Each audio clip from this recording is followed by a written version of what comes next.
not been at one of them for a little while. You might not have been on a stage before. And Speak on Stage is dedicated to giving all the skills to communicate better, whether it's on a big stage, a small stage, online, or in today's episode, it's really about just connecting with friends again. Now, that's kind of challenging for many people because we all learned how to get on with people at school, but now we're expected to work remotely but still create this incredible relationship. And also, we were allowed to have bubbles of friends around us during the lockdown time. Families that kind of bought into keeping it really between us and making sure that everyone's sanitized. And before you shake hands with anybody, if you shake hands or do a bump, you kind of have that sanitization process in your pocket wherever you go. Well, now the world's kind of moving forward a bit, and I know not everywhere.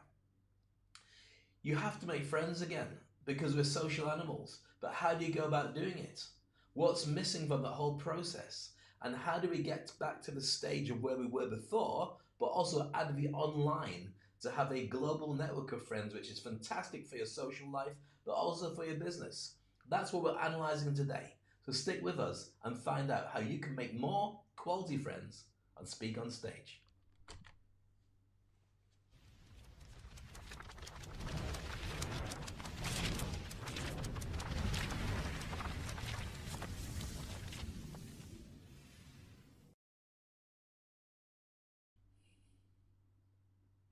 Cheers, here we are back in the studio.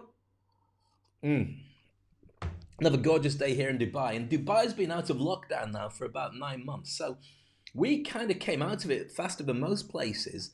I've been vaccinated for about 2 to 3 months now. So I still have the ability to go out and talk to people and so on. But there's a little bit, even for me, that makes me hold back and not want to go around somebody's house and hug and have the same kind of quality and relationship that I used to have before. Part of it is the fact I'm busy doing stuff like this, but there's more to it. And that's what I want to analyze today and work through. And you may be feeling the same experience. So today's show is really about this.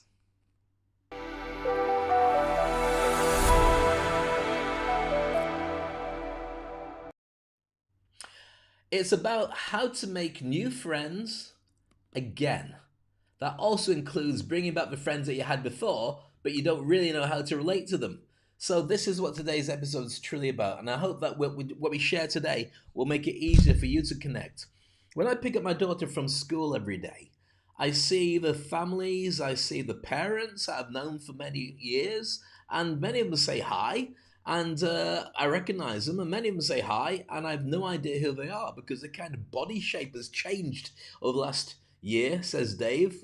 I know I've put some weight on as well. But also the fact that when you've got a mask and you can't really see who's there, you kind of lose a lot of the relationship and the bonding that you'd already had.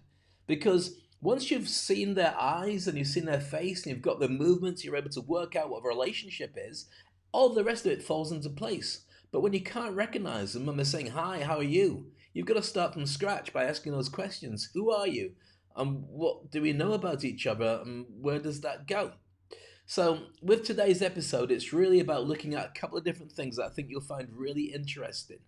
Now, this is a template for creating great relationships. Do you remember that? Friends. It's doing the rounds again. In fact, over the last year or so, people have been watching a lot of these episodes because there weren't any new shows of any resort being made. So, Friends is all about six people. I will say now, I won't say it again. They're all white, but six people who were as close as it could get. And in the 90s, everybody was white. So, it was a great show, really funny. We were endeared to them, we loved them, and they became our best friends. And every single episode was about the interwoven relationships between them and the outside world. Their dating, their fun, their hugs, their laughing, their crying, their babies, their marriages, their divorces. All that stuff would come together. And it was really exciting. But I get the feeling now that a show like that would be really hard to put together because so many people do not feel comfortable getting close together in the same way. When you watch a TV show, do you often think, well, was this done before the lockdown because everyone's a little bit close? We know they're not wearing masks anymore, but should they be wearing masks? Should they send that message? And it's also realistic to say that during the time that we have right now, it looks like many places around the world might not be completely clean to be able to walk around without a mask and socialize. Many of the ones that have done really well did it because they closed the borders and just didn't let anybody else in. But business can't work like that. Commerce, hospitality, the travel industry at some point has to embrace the fact that we have to move around and we have to be more interconnected. So, where do we start with the whole process of making friends? Well, let's first of all look at what the challenges are. Let's look at why people have so many problems when it comes to actually doing that stuff. So, what's that all about? Why have friendships become so difficult post COVID-19? Well, first of all, let's take this. Young people and young mothers find it harder to connect than anybody. 61% and 51% respectively had said that they, in a survey, didn't really like meeting new people or found it really difficult because of the challenges that they're facing, whether it's university or it's just looking after the baby or looking after the kids, and going out is a real problem. Add to that the fact that we don't have any system for meeting new friends. Pretty much the way that I did it when I was younger, yes, I was young once, was, do you fancy going out for a beer? If the answer is yes, happy days. But in many countries, the bars are closed, the nightclubs are closed, even the coffee shops are closed. So how do you socialize? Where are you going to meet them? How do you have that conversation? Beer was responsible for many of us being bored. I won't go down that route. But it was all part of that dance. You'd go out, you'd socialize, you meet somebody, you'd see how well you got on. Don't pretend you don't know. You might not know. And as a direct result, thank you, Mr. Beer. Here I am. That's all changed. May it go back? Maybe, but we'll just have to see. By the way, we're going out live across various platforms, going out to Twitch, Twitter, Facebook, YouTube, and LinkedIn. So if you'd like to say hi, you'd like to share your ideas or your messages or comments, then please feel free.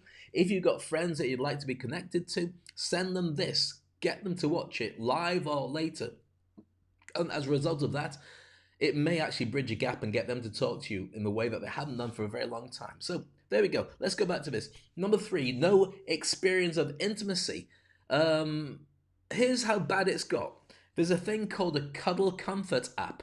And what happens is when you pay a certain fee for the app, you can order somebody to come to your house and give you a cuddle on your front doorstep. Only a cuddle, a hug, that's it. For the people that do feel incredibly lonely and just feel they need to have somebody spending 10 seconds, 15 seconds, just actually physically hugging them. And so when it gets to that, you know that things are pretty bad. Number 4, anxiety and depression and insomnia are clearly on the rise, and that makes perfect sense. Do you have an easy time sleeping? Well, maybe if you had your beer, it's relatively easy. But for many people, it's just a really uncomfortable situation going to sleep, especially if you're living on your own. Not to bring it up, but you'd be aware of that already.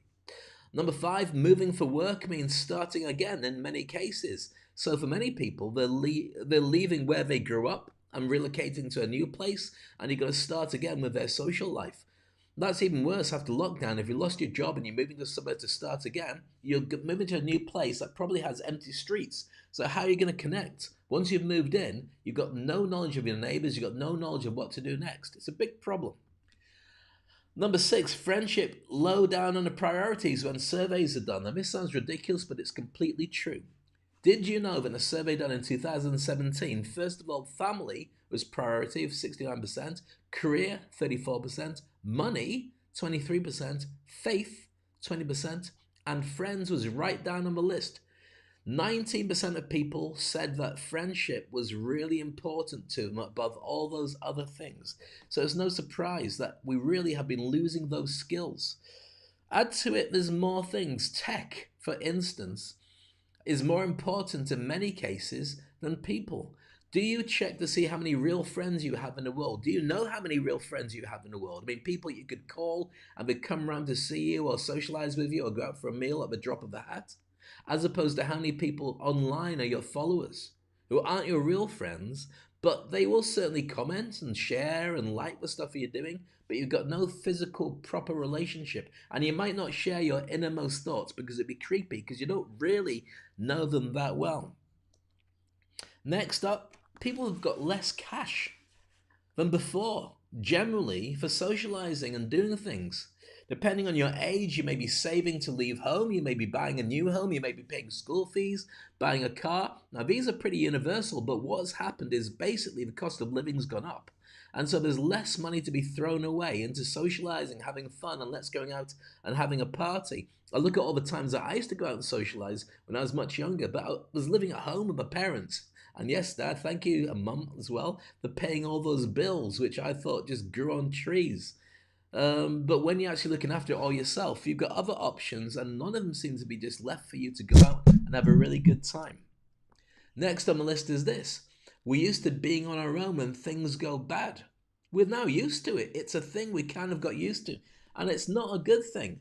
When things go bad, we should be able to reach out and connect. In fact, if you look at the blue zones that exist in certain countries like Japan and Italy, where people live to about 100 years old, the real reason that they live is not their diet, it's their feeling of purpose. It's their network, it's their connection to the community. A community that doesn't matter what job they do, they'll check in on them, they'll check on other people as well, and everyone feels valid. Now we're living on our own. Even if you're living in a bubble with a small family or an extended family, it's very easy to feel that you have no network and you're not connected to anybody else. And add to it this. I know it sounds exciting, but trust me, overall, it's a challenge. Artificial intelligence, sex bots, VR sex, and Clubhouse, not all happening at the same time, but Clubhouse I've mentioned many times before. In fact, while we're on the subject of Clubhouse, let me share with you that I'll be doing a Clubhouse very soon. So this is Clubhouse here. On Monday, 8:30 Dubai time, which I think is about 11 or 12 o'clock in the US in Houston. Normally Ernesto joins me for that. I'll be doing how to start your own TV show and turn it into a side hustle. Come along and join us if you're on Clubhouse. Connect with me if you're on Clubhouse as well, by the way. And then there's a new bell that you can ring, or it will ring for you every time I start a show. So that means you can come along. Or contact me directly if you want to start your own TV show. On that subject, by the way, there's so many things that we could talk about relating to TV shows. We will go through all this in a future conversation. Okay, so if you like the idea of having your own TV show and you wonder what that actually comes down to and how you can create it, we'll be dealing with that in a whole new show. And if you can't wait that long, just connect with me directly and I can help you with that. Meanwhile, going back to the friendship thing, all these different clubs, all these different ideas are all based on really the fact that we know you're going to be lonely, but wouldn't you like to have an app that becomes your friend? Well, no, I'd like to have a friend that becomes a friend. But what if you don't like me anymore? That's why it's easy just to buy something, and as it becomes more sophisticated, let that be the substitute for real conversation and real people. So that is a huge problem facing everybody at this moment in time. Let's have a big deep dive now into what you can do to change all that as we share with you the real videos on how to really change your life. I love your thoughts, I love your comments, and I love to know what you think as we go along. This is Speak on Stage.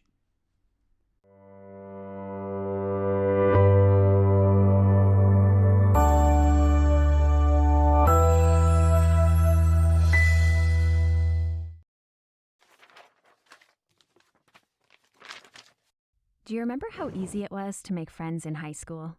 You were thrown together by circumstance or mutual interests. If you went to college, it was probably even easier. You were surrounded by people in your same major, and there were a seemingly unlimited number of clubs and sororities or fraternities to join.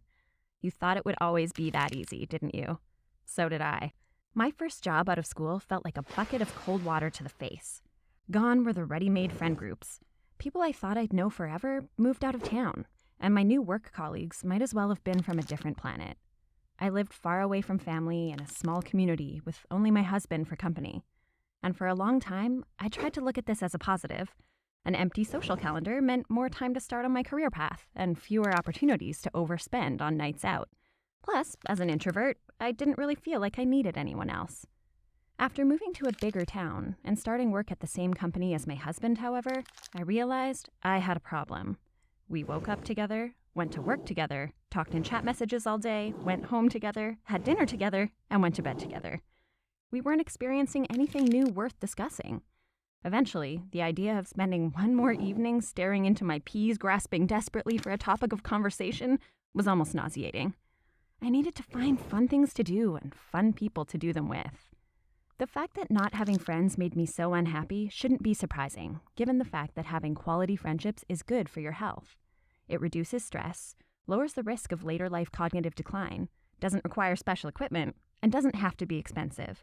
The trouble is, I don't participate in most of the social things where people meet, even the free ones.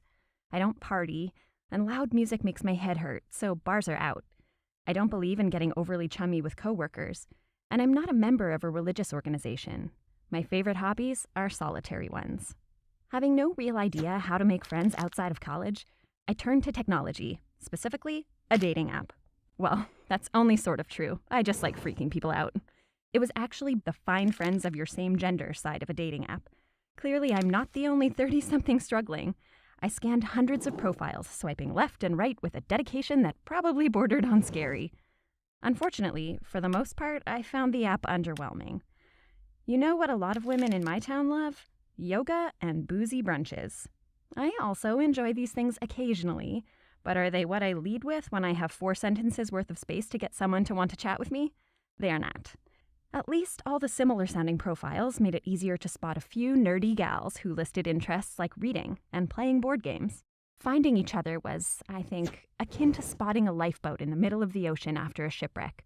You're glad to see it, but you're still alone in the ocean. We clicked and wanted to expand our friend circle further, but weren't sure how. We started off with a structured attempt by founding a book club. Groups like this tend to be pretty fluid, with slow build-up and high attrition. The core crowd is small, and we've struggled to grow, which is a shame, because the ladies who make it week after week are fun and insightful, and we have great conversations about more than just what we're reading. Our organic efforts at widening our social circle, however, have been more successful. All of us and our partners have varying degrees of experience with Dungeons & Dragons, a tabletop role-playing game released in the 1970s. Recognizing our mutual nerdiness, we started playing soon after we met. Membership has shifted over time, and we've all started additional groups with people we've met or reconnected with. It's been a fantastic way to get to know others and make badass, ridiculous memories. One great lesson this entire experience has taught me is to embrace extroverts rather than be terrified by them. Being friends with just one extrovert means making friends with all their friends. They invite me to the best game nights, and they don't mind that I may have to retreat into a closet for a few minutes every hour or so. It's also been important for me to recognize that it's not about the number of friends I have, but the quality of those friendships. We've done a lot and been through a lot together and had way more fun than I could have imagined. And now I always have something new to talk about at dinner.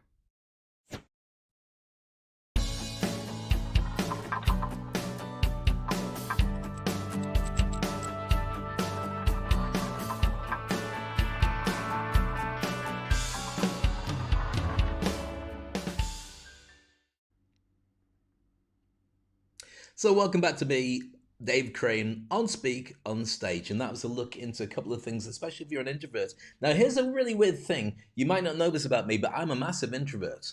Yes, it's true. It's like yin and yang. On stage, I'm in charge, and I have no problem running a room of 1,000 people or going out in front of 45,000 people, 45 plus thousand people all screaming and shouting with a microphone, just taking care, singing karaoke and making sure that everyone has great fun. But when I go out socially on my own or with a small group of friends, I'm the quietest person in the room. Why is that? It's just the way it is. I don't like to be loud when I don't have to be loud. And many people have that same thing. For many introverts as well, they have a different way of connecting with people.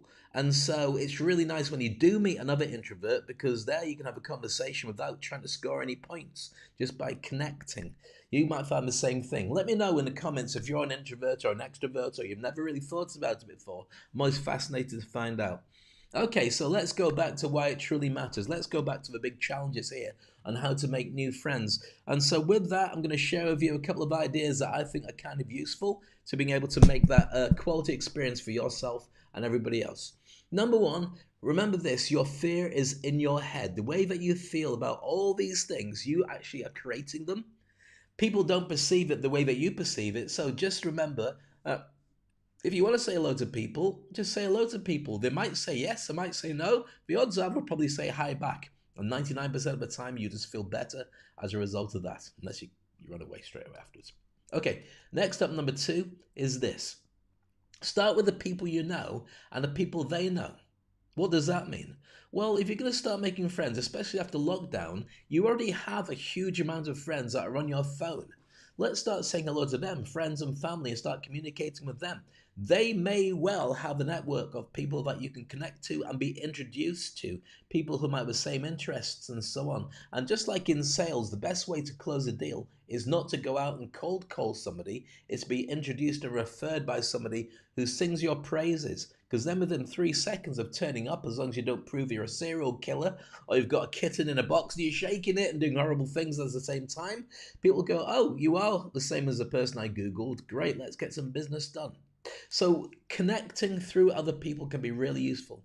I'm sorry about the kitten thing, but I am a dog man. All right, number 3 is this. Get out there and join stuff. What do you mean join stuff? Well, go to meetups, go to clubs, connect through parties, do lots of different things that maybe you haven't done for a while. If you have to, do it online. There are lots of connections online. Maybe you set up an after work session on Zoom for all your friends to connect and just have some fun together. Maybe have after dinner drinks, have a coffee and a chat separately from stuff, have a breakout room. And if you're a boss, then let people have a lunch break where they can just sit and talk to who they want necessarily. Doesn't have to be about work, it could just be about connection. But make sure you go and join stuff because that's where people are. And the odds are everybody's going through the same kind of challenges that you are as well. That's good. Cheers. Number 4 is take the first step and go up and say hello to people. I know that's kind of daunting because they might turn around and say no, but it's true. Here's the thing. Do you ever meet somebody and you go, wow, their partner's really hot? And you go, probably don't deserve that. How did they end up with that person? Well, they went out, unless incredibly rich or great at sport or very famous. The odds are, as they went over and started talking to them. And often you get somebody who's really attractive who nobody will talk to because they're scared that they're going to turn around and just look up and down and go, not worth it, I'm not going to talk to you. So go over and talk to people, say hello. Doesn't matter what your intentions are, unless they're genuine, because people will work it out very quickly as well. And if you find they're not great fun, walk off. Doesn't matter, you don't have to spend all your time. You don't even have to marry them, but be the first person to say hello, and you get a lot more hellos than you get goodbyes. Number 5, be open. Don't judge other people just because of what you see. That's one of the biggest problems in the world right now with racial prejudice and other things like that. Don't judge. Have an open heart. It's incredibly true that so many people that you've ignored are not what you think. Because when you, as a child, start growing up and you meet friends and so on, and have experiences, you think that when you meet somebody who reminds you of somebody you knew as a kid, they're going to be exactly the same as that person you knew as a kid. They're not. They're different people, different experiences. They might look similar. They might act sometimes similar, but their experiences to take them to that point that can give everyone an opportunity. You can always move on very quickly if you don't want to play ball with them. Number 6 is this. Get interested in the other person. Ask them open questions, not yes, no questions where they go, yeah, no, because there's nothing worse than that pregnant silence where nothing seems to make sense and you wonder, why am I still here? But if you ask them open questions, what you end up doing is they will then lead and it keeps going. What's an open question? So in the time that you've spent being here, what did you like most about it? What do you do in your spare time? Have you got a big family and where do they live and what do they do? How long have you been doing this? You know, the things where you've got to ask a question where the answer can't be just one word, it has to be a sentence reply. Do you find me sexy? No. Oh, well, that was a short answer. But the thing is, you've got to ask open questions because then they have to feel that there's conversation going. And then you can also, as you listen, be very careful to pick up on the good bits, the bad bits, and the things that make them tick. It's always important to listen to them. Connect with a genuine interest to give things to them. What's that mean? Well, the biggest thing for any relationship is people ask what's in it for me. You being married, you being in a partnership, you being at work, you can draw from the other person's conclusion the reason why they are still connected to you. Not because they have to, but because the relationship gives them something. Whether it gives them staff, or it gives them money, or it gives them connection, or it gives them love, or security, what's in it for them? When you do connect, be genuine and think about what they want and give them more of that. So that relationship will grow as a direct result. Next up is this, 8, be yourself. Everyone else is already taken. Don't fake anything. People can Google and find out.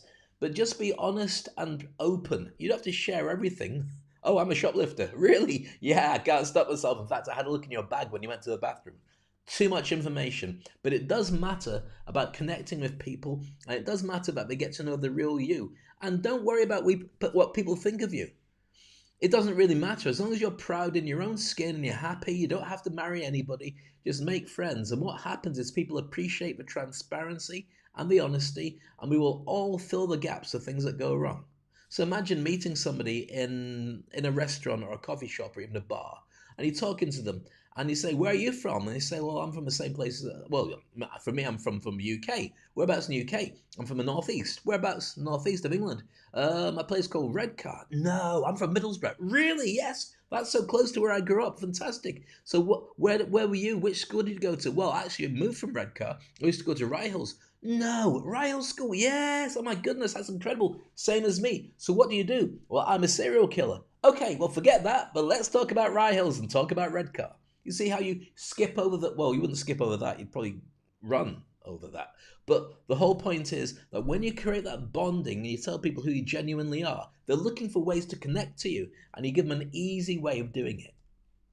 Next up is this. Number 9, be there for them. How many of your friends have been there for you over the last year and a bit? Real friends, genuinely checking in, seeing how you're doing. Probably not as many as you'd want. How many have you been there for at the same time? Because the number's probably the same. Now's your opportunity. Remember, today's session is really about how you make those connections and that relationship and make it work with new friendships. Well, be there for them. Just care and check in on them. You don't have to necessarily be on a Zoom call. Just send them a text message. In fact, do it now. Have a look for the people that you should be connected to and just say, "Hi, I was thinking of you," and just checking on how you are. If you want to do it from a business point of view, send them an article, something that you think would be of interest to them, and just say, "I was coming across this the other day, and I thought of you, thought it might be useful." You'd be surprised how many people return a favor by then giving you business or connecting you with somebody else, because it's built into our nature to be reciprocal. Somebody does something good for you, you want to do something good for them in return. And last but not least is this. Stay in touch. Make the effort. It takes 2 hands to clap. Saying that in the Arabic way, you can make clapping noises. I can't do it, can I? It's like a really rubbish glove puppet. It's like Kermit naked, but with less noise. So connect to people, stay in touch, and start doing it now. You won't be in lockdown forever, and you've got the opportunity to make friends with people all around the world. Start that same process with them. Going into your Facebook, going into your LinkedIn, doesn't matter where you connect with people, or going into your phone book and looking at the people you already know. Start making those relationships, connect with people. You'd be surprised how easy it is to have that whole thing come back again, and the pleasure will be all yours. You'd be surprised how many people really enjoy the fact that you've made friends with them and they feel the need to do the same back to you.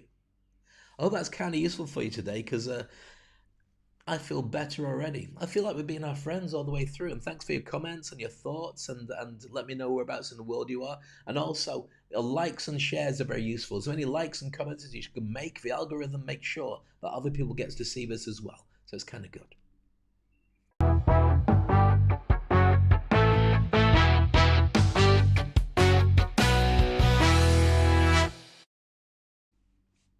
So with that being said, that's the end of today's show. I'm going to leave you with a video. Hope that was useful, by the way. And if you want any more of these contacts and details, if you'd like a PDF of the notes from today's show, then send me a message on LinkedIn or Instagram or wherever you're watching this. Just send me a message. I'll send you the presentation so you can use it to share or go through as a checklist and get yourself more friends and connections. Tomorrow I'm going to be back with another show. This one is all, well, it depends when you watch this. You might be watching a replay in 6 months' time, in which case it won't be tomorrow, but it will be out there somewhere in the ether. I got another incredible interview with one of my dear friends, and so you'll get to catch up with them on the Industry Icon program. Oh, by the way, on the Industry Icon program, while we're on the subject, you could as well connect and learn how to become an industry icon. I've got a free 5-day course for you. All you have to do is go to Speak on Stage. Where's Speak on Stage? Let me share that with you right now. So if you go to Speak on Stage, which is this website here, go to speakonstage.com, and as you scroll up and down, you'll see the opportunity to join our community. and also our different programs that are available for you to look at and use as well. Some testimonials from people I've been working with, but also there you go, Prince Charles, Gary Chapman, Jim Fitzsimons, and various people that I've been working with over this long period of time because I'm very old. But also, as you do this, you can check out, if you want to go straight to it, the Industry Icon program, which that lets you connect with me straight away, and I can start mentoring you to become very successful in your own niche and create a relationship that you can monetize with the outside world. But also, if you just want to get a bit of practice in, then this is a way to do it. There's a video here for you. Just watch that, put your contact details down, your name and your email, and you can get started straight away. And with that, you'll be able to do the 5-day course. It's completely free. And you'll learn how to do your own personal brand, how to create your own TV show, how to find out what you do better than anybody else, and also how to move forward and turn it into a career. Whether it's a side hustle or a full-time job, it's all there for you. Just check out at speakonstage.com and do the 5-day mentoring course. Right, it's come to an end of today's show. Hope you enjoyed it. It's been a pleasure having you here. Love your thoughts and comments as always. And so while we're talking about creating new relationship with your audience, new relationship with your friends, and new relationship with yourself, then I'd also like to tell you about this show that's coming up after Wednesday. We normally do the Toilet Paper Diaries with Ernesto Verdugo, my brother from another mother. That's going to be fantastic. It's all about the reinvention of the corporate training world. If you're in corporate training or you want to get into corporate training or you're a speaker, we tell you about the new tricks and techniques that you need to have. Connect with me if you want to watch that. I'll let you know when we're going live because I promise you it'll blow you away. And also, I've got a new show by the end of the week called The Solutions, where literally I answer all your questions, wherever they are, as long as they're not too embarrassing and they have to be clean. So I'm going to leave you with reinventing yourself, your redefinition. We're going to dig out something from the video vault. Look after yourself, stay safe, and if you've got any questions about what I do and how I do it, or you'd even like to do this for your organization or your staff, then let me know. Speak on stage.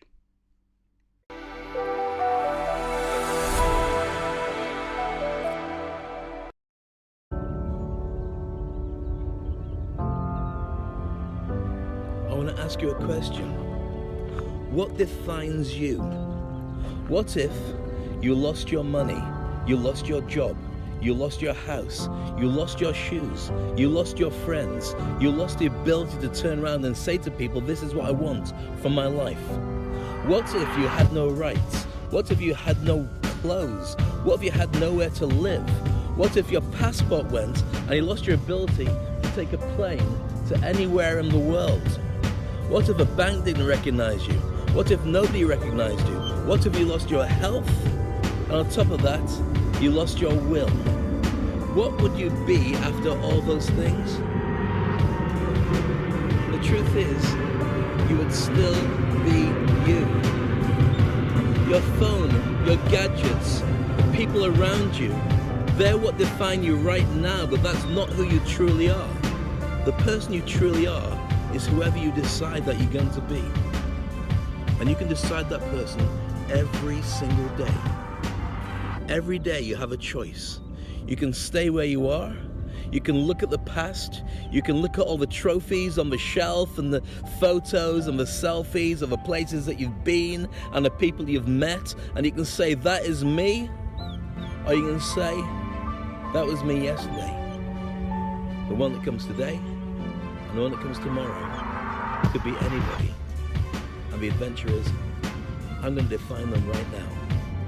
And that's why you create a roadmap and you define yourself every single day.